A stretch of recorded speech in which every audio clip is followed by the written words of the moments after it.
Aujourd'hui, je réponds à un commentaire qui m'a été posé pour savoir si j'avais une astuce pour couper du contreplaqué sans faire ce genre d'éclat. Et c'est vrai que lorsqu'on coupe du pain comme ça, c'est facile, c'est assez propre comme coupe, si notre scie est quand même bien affûtée et que le disque est bon, ça fait des belles coupes. Mais dès qu'on coupe du contreplaqué, et quand il est encore fin comme ça, c'est pire, ça fait tout de suite des éclats. Alors oui, aujourd'hui, je vais vous montrer deux petites astuces pour avoir une coupe nette avec deux techniques que j'utilise et qui marchent vraiment super bien. J'en profite pour vous dire que si vous avez des demandes d'astuces, n'hésitez pas à me les mettre dans les commentaires parce que c'est comme ça que là j'ai pu répondre aujourd'hui. Donc si vous voulez des conseils ou des astuces sur un point bien précis, n'hésitez pas, marquez-le moi, je lis absolument tous les commentaires. Allez, je vous montre comment couper ça net et facilement. Le problème qu'on a sur ce genre de machine, c'est que la lame, bon rassurez-vous, la scie est débranchée. Le problème de ces scies, c'est qu'elles font des coupes très propres sous la planche, quand c'est comme ça, parce que la lame remonte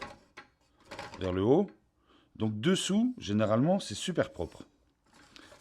Mais au-dessus, à ce niveau-là, on a toujours des gros éclats de bois, puisque la lame remonte la fibre du bois et l'éclate. L'astuce que je vais vous montrer aujourd'hui, c'est d'empêcher ces petits brins de remonter avec l'élan de la lame. Alors cette scie-là, je ne l'ai pas équipée de cette astuce, parce que celle-là, elle me sert vraiment à couper du gros bois sans faire des coupes nettes, j'en ai pas besoin avec cette scie-là. Mais sur celle qui est là-bas, je vais vous montrer que là, je l'ai équipée d'une plaque, et en fait, qui change tout.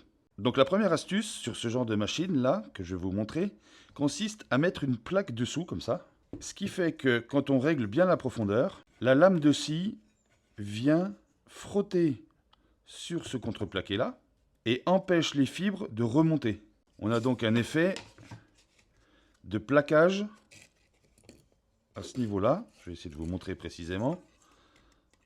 Voilà, à ce niveau-là, la plaque qui est donc celle-là plaquée sur la machine vient serrer les fibres du bois qu'on est en train de couper et les empêche de remonter. Alors je vais vous montrer ça tout de suite. Alors je vais aussi vous montrer l'astuce dans l'astuce. C'est que là je viens de refaire mon établi. J'ai pas du tout envie de lui mettre des coups de scie dedans.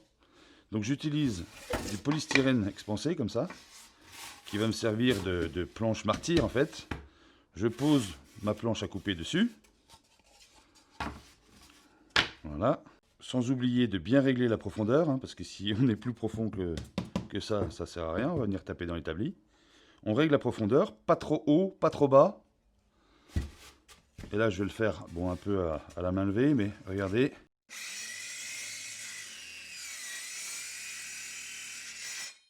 Ce qu'on voit là, c'est des microfibres, mais qui viennent de la partie qui vient d'être coupée, qui sont relevées.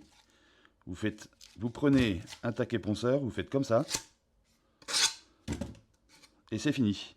Il n'y a aucun éclat en fait, aucune, je ne sais pas si on va bien réussir à voir, il n'y a rien de cette partie-là qui a été soulevée et qui a endommagé le bois. Donc là on le voit bien, je vais essayer encore une fois de bien zoomer, on voit bien que cette partie-là n'est pas abîmée. Le petit coup que j'ai donné, c'est juste pour casser les 4 fibres qui restaient de la partie coupée et qui étaient remontées.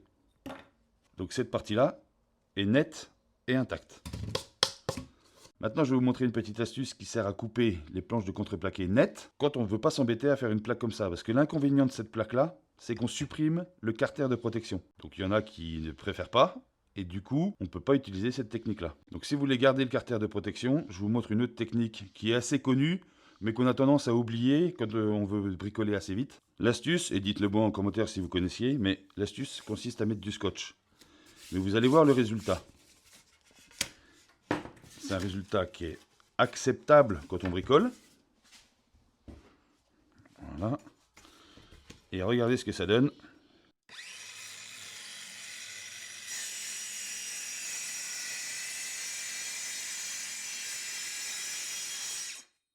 Donc déjà là, on voit que les fibres se sont relevées un petit peu, mais encore une fois, ça fait partie de la coupe. Ça vient pas de cette plaque-là, ça vient du morceau que j'ai coupé. Et l'erreur que beaucoup de gens font, c'est quand ils retirent le scotch, ils le retirent droit. Il faut le retirer vers l'extérieur de la coupe, comme ça. Sinon, rien qu'en enlevant le scotch, on peut tirer les fibres du bois. Et là, on a à peu près le même résultat, même si c'est un peu plus grossier que tout à l'heure. Donc un petit coup de cale à poncer dans le bon sens.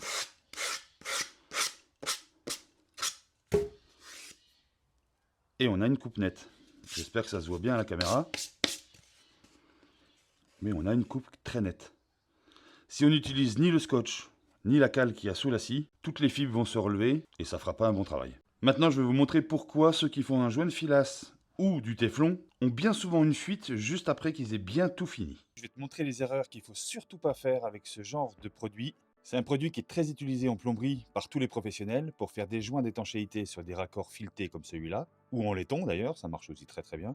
Mais si on s'y prend mal, c'est la fuite assurée ou ça ne tiendra pas dans le temps. Je vais te montrer les erreurs à ne surtout pas faire, je vais te montrer comment bien le faire, et surtout, je vais te montrer une astuce qui va te permettre de les réussir à 100% et à tous les coups. La première erreur qu'on voit souvent, c'est que les gens en mettent beaucoup trop, ou alors pas assez. Sur un filetage classique comme ça, on voit les gens qui mettent des gros paquets, ça fait des gros bourrelets sur le filetage, et ça, de sûr, c'est la fuite assurée. Le principe, c'est que si on en met de trop et qu'on fait un gros paquet comme ça, on va pas pouvoir visser le raccord qui vient dessus, ou alors on va commencer à visser et l'écrou ou le raccord va se mettre de travers. On va croire qu'on serre et qu'on fait l'étanchéité du joint, alors qu'on est complètement de travers et c'est la suite assurée quand on met en eau. Et là, il faut tout défaire et tout recommencer. Ou au contraire, on n'en met pas assez et du coup, la filasse ne remplit pas le pas de filetage, l'étanchéité ne sera pas faite et ça va fuir. Un autre point important, c'est que quand on commence un joint de filasse, il faut éviter de commencer sur les 2 premiers filets. On commence le joint de filasse sur le 2e filet ou le 3e. Comme ça, on est sûr que lorsqu'on va mettre le raccord à visser, il va super bien s'amorcer et on va être sûr de ne pas être à faux filet. Ensuite, il viendra serrer sur la filasse et là, on aura une bonne étanchéité. Mais ce qu'il faut faire, surtout avant de commencer le joint de filasse, pour éviter tous les problèmes, c'est qu'il faut brosser avec une brosse métallique les raccords en acier. Donc on donne un petit coup de brosse pour enlever toutes les saletés qui sont dans le filetage. Donc ça va très vite, hein, c'est vite fait. Et quand c'est en laiton, pareil, une petite brosse métallique. Mais si ce raccord-là est en plastique, surtout on ne prend pas de brosse métallique, on prend une brosse en nylon, une vieille brosse à dents, une brosse dure, enfin bref, une brosse qui va quand même gratter, mais qui va pas rayer le filetage pour pas faire de fuite au niveau du pas. D'ailleurs, pour les raccords qui sont en PVC et en plastique, moi je préconise de mettre du téflon de bonne qualité, mais du téflon.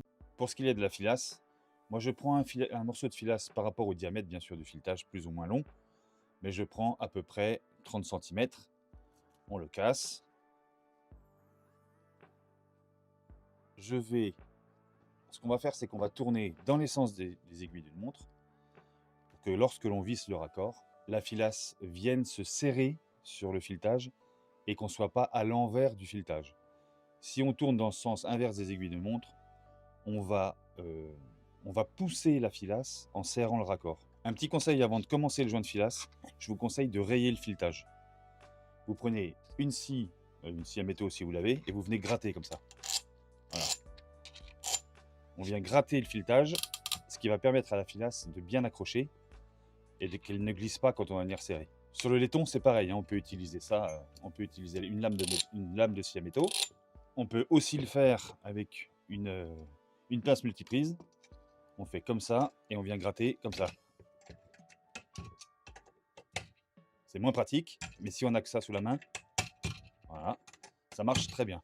Le tout, c'est de faire des petits crans sur le filetage pour que la filasse vienne et s'accroche, voilà, comme ça. Donc moi, j'ai pris l'habitude de me mettre au 2e filetage, comme ça. Je pars de biais, je commence de la fin. Et on essaie de répartir comme ça la filasse dans le creux du pas de filetage. Bon, là, le faire à la caméra, c'est pas facile parce qu'il faut que je tourne autour, mais on essaie de bien le ranger dedans. Il faut que ça soit uniforme, que ça soit joli. Si c'est joli, ça veut dire que c'est uniforme. Et si c'est uniforme, ça veut dire que c'est bien rempli et qu'on a des grandes chances que ça soit bon. On laisse dérouler un peu la filasse au fur et à mesure qu'on tourne. On tourne. Là, le fait d'avoir commencé et parti en biais, là, on vient rappuyer sur la filasse qu'on a du démarrage. Donc là, de sûr, on est bon. On essaie de le lisser avec le doigt pour tendre un peu la filasse. On fait attention sur l'acier, ça coupe. Donc là, il va être bien rangé. On fait plus ou moins de tours. Là, j'aurais dû faire quand même 2 tours de plus, ça aurait été mieux. Mais pour la démonstration, je vous montre comme ça, ça prend pas trop de temps. Petit détail important, quand on fait un joint de filasse, on le fait en une fois. On termine pas un brin de filasse qu'on a fini et on recommence un autre. Parce que là, dessus, la filasse va glisser et le joint a de grandes chances de ne pas être bon. Donc on prend à la rigueur plus de filasse au démarrage. On peut la recouper de toute manière à la fin si on voit qu'on va en mettre de trop si on continue. Mais on essaie de le faire en une fois, pas 2 fois. Une autre erreur aussi que je vois souvent, c'est qu'il y en a beaucoup qui mettent la filasse sans la pâte à joint. Mettre la filasse sans pâte à joint, c'est la fuite garantie, c'est 100% garanti. Le fait de mettre une pâte à joint sur la filasse, ça a plusieurs effets. Le premier effet, ça évite que quand on visse le raccord, ça vienne déchirer la filasse et donc avec un résultat de fuite. La deuxième utilité, c'est évidemment de faire joint. Donc ça va créer un joint dans le pas de filetage et une fois sec, ça va faire un joint béton. Et le troisième truc, c'est que si tu n'en mets pas, ce que tu vas faire, c'est quand tu vas mettre ton raccord, l'eau va passer dans un sens, l'eau va imbiber la filasse, et si à la rigueur, ça ne fuit pas à grosses gouttes ou à gros filets, ça va finir par suinter, parce que la filasse va s'imbiber d'eau, et tu auras toujours une goutte qui va tomber du raccord en permanence. Donc tu auras beau serrer toutes tes forces avec tout ce que tu peux, ça finira toujours par faire, par capillarité, une sorte de conduit pour que l'eau coule. Il faut mettre absolument de la pâte à joint sur tous les joints de filasse. Donc on prend la pâte à joint, on en prend une petite noisette, mais alors vraiment, voilà, ça suffit. Pour ce gros raccord-là, ça suffit. On pose dessus, et c'est simple, on tourne. Voilà, donc il faut bien en mettre partout, tout autour, sinon ça va faire l'erreur que je viens de vous expliquer. On en met bien partout. Voilà. Bon, encore une fois, j'aurais dû mettre un peu plus de filasse tout à l'heure. Là, je serais sur une installation, il faudrait que je recommence. Et en mettre un peu plus quand même. Voilà, ça doit donner à peu près ça. C'est propre, il y a de la pâte à joint partout. Et quand on va venir serrer, ça va faire l'étanchéité. Je vais vous donner deux petites astuces. C'est une erreur et une astuce. L'erreur, c'est de mettre de la filasse sur ce genre de raccord. Je vous l'avais expliqué avec le téflon. Quand on a un plat sur les raccords, on doit mettre des joints fibres, comme ça. Des joints là, comme ça. Le joint. Et on serre. Si on met de la filasse à cet endroit-là, on n'aura jamais l'étanchéité parfaite, même s'il est bien fait, vu que ce raccord, il bouge. Donc si ce raccord bouge, on aura beau faire tout ce qu'on veut au niveau du joint, ça finira toujours par faire une sorte de truc comme ça. Donc ça va fuir. Donc dès qu'il y a un raccord plat, on met un joint. En fibre, en caoutchouc, en téflon, parce que je sais qu'il en existe en téflon aussi, mais pas de joint filasse. Et la petite astuce pour réussir ces joints filasse à tous les coups, donc là je vais pas recommencer, mais ce qu'on fait, par exemple sur celui-là, là, si j'avais à faire un joint filasse, je commencerais par mettre un tout petit peu, mais vraiment léger, un tout petit peu de pâte à joint avant de poser la filasse. Donc je raye mon filetage tout autour, je mets un tout petit peu de pâte à joint dans le creux du filetage, et ensuite je viens commencer à mettre ma filasse comme là, comme à cet endroit-là. Et le fait d'avoir un tout petit peu de pâte à joint sous la filasse, ça va complètement embrigader la filasse en dessous et au-dessus de pâte à joint. Et là, c'est 200% sûr que ça ne fuira pas.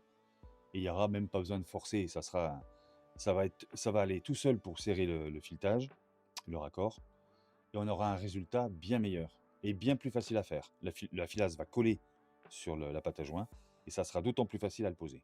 Et maintenant, je vous montre une dernière astuce qui va vous permettre de faire des joints en téflon 100% étanches et réussis du premier coup. Je vais vous montrer les erreurs qu'il ne faut surtout pas faire avec ce genre de ruban. Un ruban téflon pour faire l'étanchéité des filetages, qui est très pratique. Mais s'il est utilisé de la mauvaise façon, c'est la fuite à coup sûr ou ça ne tiendra pas dans le temps. Je vais te montrer des erreurs à ne pas faire et je vais surtout te montrer comment bien faire pour être tranquille. La première erreur qu'on voit souvent, c'est que les personnes qui utilisent ce ruban en mettent beaucoup trop. On a des filetages qui font une sorte de dents de scie. Je vois trop de vidéos qui montrent qu'il faut recouvrir le filetage pour être sûr qu'il n'y ait pas de fuite. Ça, c'est des bêtises. Il faut surtout pas faire ça. Il faut recouvrir les filetages, oui, mais avec 3, 4 tours grand maximum. Si vous en mettez trop, le problème c'est que 1, vous n'allez pas pouvoir le visser à fond parce que ça va tellement bourrer dans le filetage que vous n'allez pas pouvoir le visser. Et 2, le filetage ne prendra pas si vous en mettez trop. Vous n'arriverez pas à le faire prendre normalement pour qu'il se vise correctement. Donc 3-4 tours maximum et vous verrez, ça marche très très bien. Moi, ce que je vous conseille, en plus de ne pas en mettre de trop, c'est de ne pas recouvrir de téflon les 2 premiers filets. Donc je mets le téflon sur toute cette partie-là, mais pas celle-là. Voilà, on peut compter 1 ou 2 filets, ça suffit. Ce qui va permettre d'être sûr de, quand on va venir visser, de ne pas gêner et pas de se mettre de travers et visser à faux filet. Donc là, ça va se prendre tout seul. Et ensuite, on va réussir à venir sur le téflon. Ça marche très très bien et on est sûr de ne pas se mettre à faux filet. Avant même de commencer à mettre le ruban téflon, moi, ce que je vous conseille, c'est de prendre une vieille brosse à dents et de venir brosser les saletés qui pourraient être dans le filetage. On ne les voit pas forcément, mais bien souvent, si ça traîne au fond d'une caisse, il y a de la poussière. Ça prend 2 secondes, on donne un petit coup comme ça. Voilà, là, ça suffit. Et on est sûr d'être bon. Pareil de l'autre côté, on fait un coup comme ça, voilà, on souffle, on est sûr qu'il n'y a pas de saleté qui se sont mis dans le filetage, parce que si le téflon est posé sur de la saleté, quand on va venir les visser, il y aura une fuite parce qu'il y aura une saleté dans le filetage. Et un truc à surtout pas faire, c'est quand on a du filetage en plastique, il faut utiliser une brosse en nylon, en plastique comme ça. Si vous utilisez ce genre, bon bah celle-là elle est en plastique, donc c'est bon, mais si vous utilisez ce genre de brosse métallique, celle-là ou plus grosse, sur du plastique, vous allez le rayer et ça risque de créer des fuites, rien que pour ça. Donc une vieille brosse à dents que vous laissez traîner dans la caisse à outils, un coup partout, comme ça, juste avant le téflon, et on est nickel. Pour une autre erreur à éviter, je vais utiliser ce raccord en PVC là. Bon, normalement, on ne met pas de téflon, hein. Ça c'est du raccord, plus on serre et plus ça crée l'étanchéité, donc normalement on ne met pas de téflon là-dessus. Mais comme c'est un gros diamètre, c'est plus facile à voir. Ce qui se passe, c'est que quand on met du téflon, je vais le mettre comme ça, trop souvent, on voit des personnes qui mettent le téflon à l'envers. C'est-à-dire qu'ils partent de là et ils tournent dans ce sens-là. Mais là, je vais le faire, regardez ce qui va se passer. Si je tourne dans ce sens-là, bon, je ne vais pas en mettre de trop, hein, ça sert à rien. Voilà. Et que je me mets comme ça, quand je vais visser la partie en laiton, ce qui va se passer, c'est que regardez, on vient de le voir déjà, le téflon, il va partir. Il va être dans le mauvais sens. Regardez, on le voit qui part. Donc ça veut dire que dans le filetage, le téflon, il va partir s'enrouler à l'envers. Et donc ça, c'est pas du tout le bon sens. Il ne faut pas se tromper. Le bon sens, c'est dans le sens, c'est simple, des aiguilles d'une montre. Donc on tourne dans le sens des aiguilles d'une montre. Comme ça. Ce qui fait que quand on va venir visser dans ce sens-là. Et on va plus tendre le téflon que de l'enrouler à l'envers. À moins que ça soit un pas à gauche, dans l'autre sens. Mais ça, c'est quand même très très rare et on n'en voit quasiment jamais. Mais si on le visse comme ça, le téflon, il est dans le même sens. Il est dans le sens où on visse. C'est hyper simple. Et si on fait l'inverse, c'est des fuites à coup sûr. Et il y en a peut-être dans les commentaires qui me diront qu'ils l'ont mis à l'envers et ça a marché. Alors je vais dire oui, ça marche.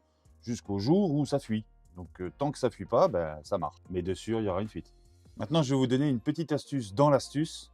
Et je vais quand même garder ce raccord parce qu'il a quand même une plus grosse taille que celui-là. Et si je vous montre là-dessus, on va moins le voir. Je prends mon téflon et je commence à l'arrière du filetage, pas à l'avant. Si je le mets à l'arrière, je vais avoir 2 ou 3 tours déjà là et j'aurai rien là. Comme je vous ai dit, là, j'en mets pas. Donc, je commence là, je tourne donc dans le sens des aiguilles d'une montre. Je garde une légère tension sur le rouleau. Voilà. Et je tourne, mais de l'arrière. Déjà là, il tient tout seul. À la rigueur, je peux même tourner le raccord. Je le tends un petit peu et je m'arrête. Donc, je fais 2 ou 3 tours sur chaque filetage. Et donc, je m'arrête à un filetage ou 2 du départ. Voilà, je le casse. Là, il est enroulé dans le bon sens. Et quand je viens visser, je n'ai pas de résistance au démarrage qui me permet de le mettre bien droit et pas à faux filet. Et là, voilà, là, je commence à sentir qu'il y a une résistance. Il n'y en a pas de trop. Et on va bien le serrer. Et là, on n'a pas de fuite. Une autre erreur à éviter aussi, c'est de couper le téflon d'avance. Il y en a beaucoup qui le laissent glisser des mains, il tombe. ils en coupent un bout, parce que du coup là on peut plus mettre de tension sur le ruban, pour bien le tendre sur le filetage. Et j'en ai même vu faire une sorte de ficelle, comme ça, et tourner dans le filetage. Alors j'en ai même vu avec du fil dentaire, qui faisait ça avec du fil dentaire. Alors moi je vous le déconseille. Vous voyez, déjà là c'est une vraie galère à mettre, parce qu'on ne le tient pas. Ah si je me mets comme ça éventuellement. Ouais. Et ça, le mettre dans le filetage. Alors ça, dans le filetage, pour moi, c'est une bêtise. Ça équivaut à mettre, à laisser des saletés dans le filetage, comme tout à l'heure. Parce que quand on va venir visser, bon là je l'ai fait à l'envers en plus. Bon bref, c'est pas grave. Quand on va venir visser, le filetage va venir s'écraser dessus et il n'y aura pas de téflon au-dessus. Là. Donc dans le fond, ça va faire de l'étanchéité et pas au-dessus. Donc pour moi, c'est une erreur. Je ne l'ai jamais essayé. Dites-moi dans les commentaires si vous avez déjà essayé et que ça fonctionne. Moi, pour moi, c'est pas bon. Dans le commerce, on va pouvoir trouver plusieurs marques et plusieurs couleurs. On n'a pas l'impression d'avoir de différence. Et en fait, il y en a une, mais qui n'est pas très importante. Là, je ne sais pas si on va voir la caméra, mais on a 12 mm par 12 mètres par 0,1 mm. En fait, c'est les épaisseurs qui changent. Les épaisseurs de ruban. Donc là, j'ai du 0,1 mm. Là, j'ai du 0,075, il est plus fin.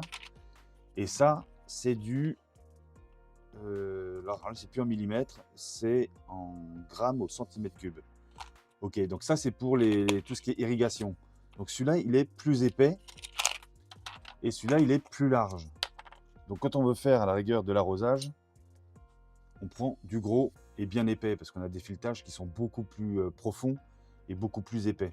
Donc là, on ne va pas s'amuser à prendre du téflon qu'on va utiliser sur du petit filetage comme ça. On va acheter, pour éviter d'en manger 15 rouleaux, on va acheter du gros, large. On va en utiliser beaucoup moins et ça sera plus résistant aux fuites. Mais généralement, dans un rayon bricolage, au rayon plomberie, vous allez avoir toujours la même épaisseur. C'est du 0,075 ou du 0,1. Ça marchera très bien. Si vous avez aimé ces astuces, n'hésitez pas à me laisser un petit like. Ça m'encourage à vous montrer d'autres astuces et d'autres techniques. Si vous avez des questions, n'hésitez pas à les laisser dans les commentaires. Je ferai une joie de répondre. Je lis absolument tous les commentaires. Pour ceux qui ne sont pas encore abonnés, cliquez sur abonner. Activez la petite cloche pour ne pas louper les prochaines vidéos. Et c'est avec un grand plaisir qu'on vous accueille sur la chaîne. Je vous remercie d'avoir regardé la vidéo et je vous dis à la prochaine. Ciao.